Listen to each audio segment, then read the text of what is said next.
15 वर्ष जुन्या वाहनांना केंद्र शासनानं फिटनेस सर्टिफिकेट सक्तीचं केलंय, तर 2019 पूर्वीच्या वाहनांना नव्या HSRP नंबर प्लेट बसवण्याचं काम सुरू होतं।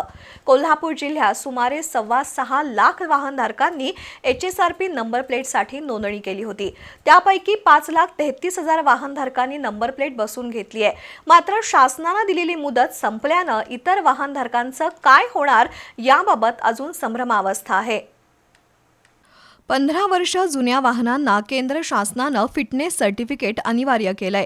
त्यामुळे रस्त्यावर धावण्यायोग्य नसलेली अनेक वाहनं स्क्रॅप करावी लागत आहेत। अनेक वाहनांवर प्रादेशिक परिवहन कार्यालयाकडून दंड आकारला जातोय।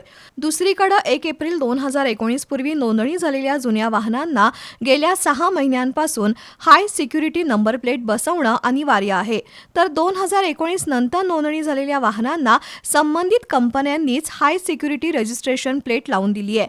त्यामुळे देशातील हाय सिक्युरिटी रजिस्ट्रेशन नंबर प्लेट बनवण्याचं काम रोज मार्टा या कंपनीकडे आलंय। त्यांनी अनेक एजंट नेमून या कामाला गती देण्याचा प्रयत्न केलाय।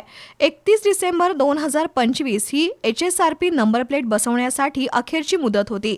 त्यानंतर ही मुदत 31 जानेवारी 2026 पर्यंत वाढवण्यात आली, पण अजूनही अनेकांनी आपल्या जुन्या वाहनांना HSRP नंबर प्लेट बसवलेल्या नाहीत।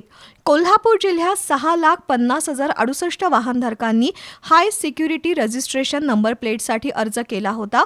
त्यापैकी 5,33,000 वाहनांना अशा प्रकारची नंबर प्लेट बसवण्यात आली आहे।